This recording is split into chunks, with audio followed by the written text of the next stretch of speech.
Hello, I'm continuing with parenting notes.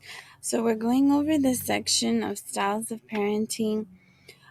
So there's like degrees of parenting styles based on mainly the environment that the child grows up in and the unique relationships between parents and children. So, um, anyways, one style is which is basically the most strict is called authoritarian. So in this case, parents must be careful to practice moderation, not being too strict, and being reasonable, fair, and not harsh. Because in this case, rules cannot be bent usually. So um, but if kids do make mistakes, it is important to be not be perceived as mean and abusive, and to still be nice to your children. So in this case, usually parents just simply stay I said so as a reason for making your child do certain things. However, this does not teach or instill in the child's mind the foundation that they need in order to have reasons behind certain expectations. And they might get confused, for example, of what is expected and why. So it must be everything must be clearly explained. So time must be taken to explain reasonings and make them clear, and this is important. Even time being an issue. How so? Also using please if you need to give orders. Um, so if you have no time, say I will explain it to you when I have more time. Um, and also letting the child know that their side matters and their confusion may be justified, making them feel loved. Um, Regardless of if obedience is important, and taking time to give the child answers if needed from them. Um, High demands brought into perspective. These kind of parents usually are status oriented and obedience focused. So sometimes it is important to be responsive to children. Um, This can be valuable in certain situations if they need help, um, and instead of just always being quiet and never communicating. But there are demands in this style for obedience, tradition, order, discouraging change and questioning set values. Perceived defiance is received with harshness or denial, usually. Traits of this style are bossiness, high expectations, little openness to change, and rigidity, even controlling, excessive dominance and control. This may lead to certain arguments or defiance. So, limitations should be set without taking away freedom and individuality, and a certain amount of uh, letting the child feel like they do have part in decision making.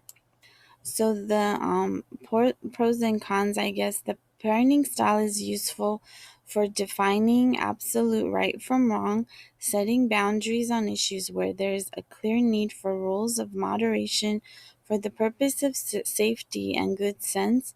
Impact of this type of parenting is that it should be used when needed and necessary, avoid excessive control, but discipline hopefully sets the child on the correct path.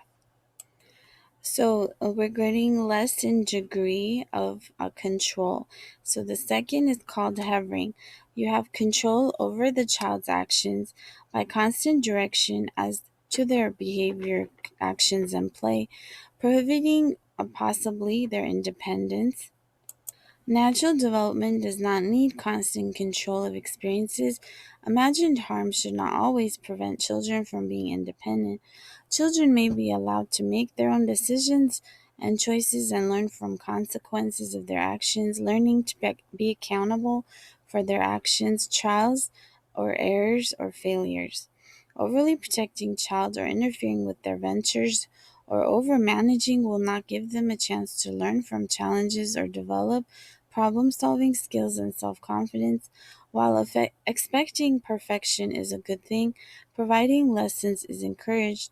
Children can be trusted, usually when they're in control.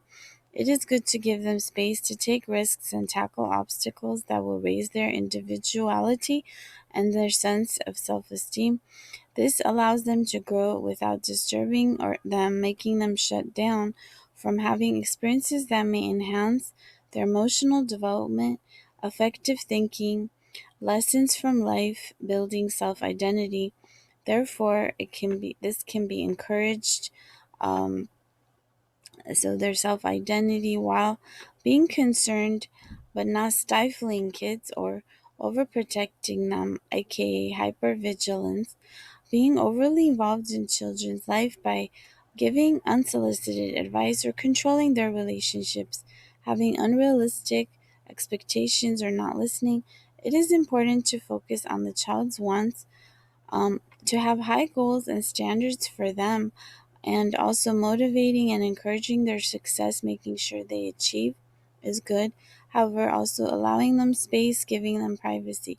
Perceived notions should not be dwelled on. Fears should not be focused on excessively. It is important to have moderation in codependence and as well as independence in examining the parent to child relationship. Keep in mind each parent is different. Even mother and father may be different in ways they interact with the child, while helping children from being in difficult and stressful situations or from being in trouble by giving love and caring, instilling them positive vital behaviors and expectations can be practiced without too much control and withdrawing the child's freedom and independence. So the pros and cons: utilize this style to push or guide child, but avoiding too much clinginess as dependence is encouraged as well. Sometimes children need to be guided. There's a fine line between ignoring a child and giving them freedom. It is important to know when to do each, to make sure the child has enough knowledge of how to follow the path of their lives and that they know where to turn for help if needed, while not being over controlling in order to have them flourish in their own way. And the next style is the called more distant. When having less than needed responsiveness or communication, little oversight, or being too concerned or overly occupied with outside impressions, matters that rather outside matters rather than reality or the child's actual needs and emotions, having too little of demands, being too detached or from the life of child. Due to ego, this may tend to have the parent be uninvolved with the child's life or ignore signs that the child is in need of help. In extreme situations where drastic changes occur in the life, parents may even reject or neglect the needs of their child, having few demands or expectations and not understanding reality. So the pros and cons. This might be used when transitioning or going through difficult times when children go to school, need to be with caretakers. This method allows a parent to give the child space and independence without getting too worried or concerned about their physical well-being by always being near them. This might stimulate the child to try to be stronger and braver, taking chances, learning about independence, and meeting new people and kids, having playtime or interacting, learning about toys and games, reading, learning activities that can enhance their confidence and motivate them learn, progress, and reach new goals. As adults, these have foundation of being self-independent. When they progress, they are motivated to try new things to achieve, not fearing being controlled. while reminding them that emotionally you do still care for them.